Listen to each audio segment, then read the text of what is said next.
신바람 사연 아파트, 오늘의 사연 시작하겠습니다. 안녕하세요. 저는 미국에서 살고 있는 결혼 5년차 무자녀 30대 여성입니다. 저와 남편은 한국에서 만나 1년 정도의 연애를 했어요. 그러던 중 남편이 주재원으로 발령이 났고요. 남편은 저에게 혼자 가고 싶지 않다며 프로포즈를 했고, 저는 다니던 회사를 관두고 남편 하나만 보고 미국에 같이 오게 되었어요. 갑자기 결정된 탓에 혼인신고만 부랴부랴 하고 결혼식도 제대로 하지 못했어요. 이를 딱하게 여긴 친정에서 정착비로 쓰라시며 5천만 원을 준비해 주셨어요. 시댁에서도 비슷하게 준비해 주셨고요. 주재원으로 생활하는 동안 넉넉한 월급이 나와서 생활에는 어려움이 없었어요. 저희는 나중을 위해 양가에서 마련해 주신 현금은 쓰지 않고 그냥 두었어요. 그렇게 어느새 주재원 생활이 끝나갈 무렵 남편은 미국 기업에서 스카우트 제의를 받았고, 그렇게 저희는 미국에 정착하게 되었죠. 시부모님께서는 저희가 미국에 정착한 이후로 1년에 한 번씩 오셔서 한 달에서 2달 정도 계시다 가세요. 자식 보고 싶어서 오시는 건 당연한 거니까 저희도 시부모님이 오실 때마다 좋은 추억 만드시라고 현지 관광도 보내드리고 크루즈 여행도 보내드리고 했어요. 둘 다 시간적으로 여유가 있는 건 아니라서 매번 같이 다니지는 못했지만 저희가 할 수 있는 선에서는 최선을 다했지요. 그래서인지는 몰라도 시부모님과 저희 부부 사이에는 큰 문제가 없었어요. 그때까지만 해도 말이죠. 문제는 신우랑 동서가 절 자꾸 못된 사람으로 몰아가는 것 같았어요. 신우랑 동서는 제가 대학원 공부를 시작한 걸 알더니 저에게 아줌마가 이제 와서 무슨 공부를 또 한다고 그러냐며 비꼬더라고요. 그러면서 그렇게 스트레스 받는 일만 골라서 하니 애가 안 들어서는 게 아니겠냐며 제 아픈 속을 긁더라고요. 한 번은 제가 말하면서 저도 모르게 영어를 썼나 봐요. 그러자 저한테 미국 물 좀 먹었다고 유세 떠냐고 비웃더라고요. 할 말이 없었죠. 그런데 언젠가부터 신우가 농담 반 진담 반으로 첫째가 중학생이 되면 저희에게 애를 보내겠다고 말버릇처럼 말하더군요.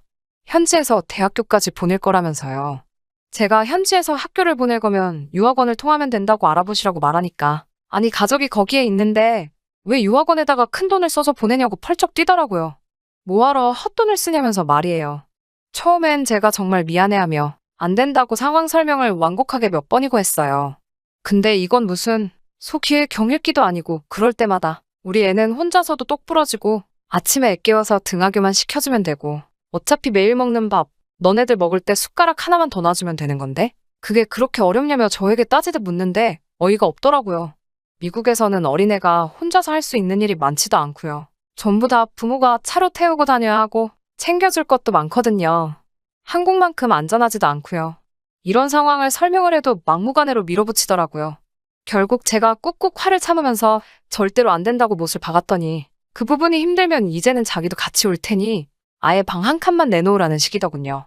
급기야는 이 소식을 들은 동서도 압수해서 자기도 딸하고 같이 오겠다며 넷이서 한 방 쓸 거고 애들 등하교도 본인들이 다 시킬 거니 전 신경 쓸 거 하나도 없다고 하는 거예요. 졸지에 남도 아니고 시댁 식구 4명이 이 집에 눌러 살겠다는데 어떻게 신경을 안 써요.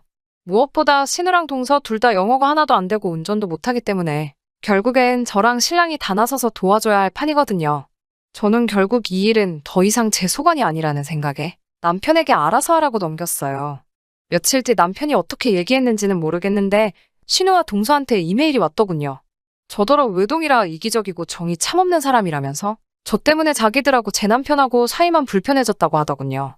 이런 상황이 참 그렇다 라고 표현을 하대요. 저는 굳이 답장할 필요를 느끼지 못했어요.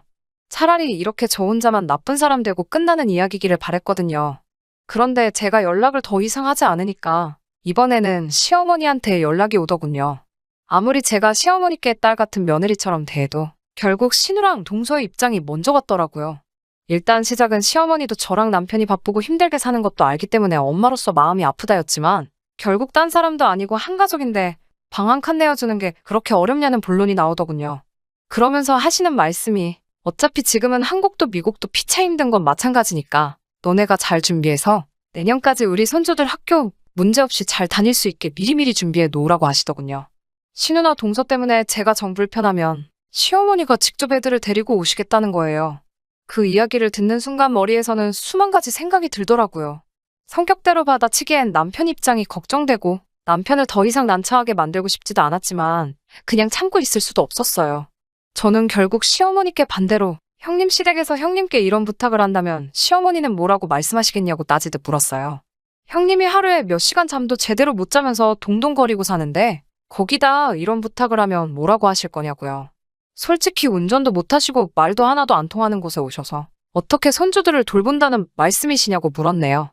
이 대화를 그대로 남편에게 설명했고 남편에게 하고 싶은 대로 하라고 했어요. 남편은 자기 가족들이 이런 부탁을 했다는 사실 그 자체에 너무 부끄러워하고 자존심도 많이 상한 것 같더라고요. 그런 남편의 모습을 보고 있자니 저도 더 이상 뭐라고 하기가 힘들더라고요. 저는 이 문제로 여러 사람과 이야기하는 게 너무 피곤해서 그냥 이제는 될 대로 되라는 기분이었는데 일이 걷잡을 수 없이 커지고 말았어요. 남편이 시어머니에게 연락을 하기도 전에 시어머니께서 한국에 계신 저희 어머니께 연락을 하셨더라고요. 정중하게 부탁하는 어투였지만 결론은 제가 외동으로 자라서 가족 간의 도리를 모르는 것 같으니 싸부인이 잘 타일러 달라는 내용이었어요. 그리고 남편 기죽이지 말고 타양살이하며 생고생하는 남편 좀 보듬어주게 하라는 당부도 있더군요. 지금까지 일에 대해 전혀 모르던 저희 친정 어머니께서는 저와 신랑에게 자초지종을 물으시곤 저보다 더 분개하셨어요. 결혼할 때도 사실 양쪽 집안 간 크고 작은 마찰이 있었지만 저희 부부의 행복이 먼저라며 많이 참고 양보하셨는데 이런 연락을 시댁에서 해오니 얼마나 황당하셨겠어요. 화를 삭히신 저희 어머니가 가장 먼저 꺼내신 말씀은 남편에게 중간에 끼어서 가장 곤란하고 마음 아프겠다며 이해한다고 말씀하시더군요. 그러면서 저희 어머니는 저희에게 사부인이 이렇게 연락을 해오신 이상 이건 이제 어른들의 문제인 만큼 너희 부부는 신경 끄라고 하시더군요. 그러면서도 저를 따로 불러 이 일로 행여난 남편 탓은 하지 말라고 남편이 지금 가장 힘든 사람일 거라고 제 남편 걱정을 해주시더라고요. 그러면서 저희 어머니가 남편에게 내가 보기엔 우리 딸이 자네를 잘 챙기고 존중하며 사는 것 같은데 무엇 때문에 사부인이 남편 기죽이지 말라는 얘기를 했는지 말해보라고 하시더군요. 나중에 알고 보니 남편이 시어머니랑 통화할 때 저한테 면목 없는 부분이 많으니 제발 이치에 안 맞는 얘기해서 자기 쪽팔리게 하지 말라고 했나 봐요. 그러자 너네 미국 갈 때 돈을 5천만 원이나 해줬는데 뭐가 면목이 없냐고 난리를 치셨나 봐요. 그 이야기를 들은 제가 너무 화가 나서 다시 그 돈을 돌려드리자 하니 남편이 그럴 필요 없다고 딱 자르더군요. 누나도 여동생도 결혼할 때 다 그만큼 받았다면서 자기가 양보할 필요 없다고요. 저희가 더 이상 대응을 하지 않으니 얼마 뒤 시어머니가 저에게 직접 또 전화를 하셨어요. 시작부터 고래고래 소리를 지르시면서 노발대발 난리가 나셨습니다. 저더러 너 하나만 참으면 되는 걸 어려운 일도 아닌 걸 가지고 이 사단을 만드냐 하시면서요. 너 때문에 우리 아들, 지네 누나 동생이랑 사이 다 틀어지고 사람 하나 잘못 들어와서 집안 꼴 풍비박산 났다고 역성을 내시는 거예요. 결국 이 모든 상황을 지켜보던 남편이 전화를 건네받았고 남편은 2번 다시 이딴 소리 할 거면 앞으로 전화하지 말라면서 냉정하게 전화를 끊어버리더군요. 남편은 제 손을 잡고 이런 걸로 마음고생시켜서 정말 미안하다고 오히려 제게 사과를 하더군요.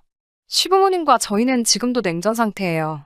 사실 저는 시어머니가 아무렇지 않은 듯 다시 연락해오시길 기다리고 있어요.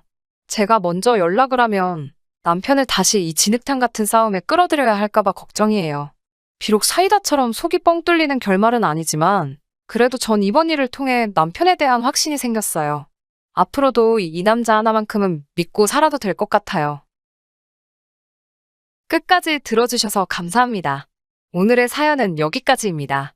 구독과 좋아요, 알람 설정 부탁드리고 더 좋은 사연으로 다시 찾아뵙겠습니다. 감사합니다.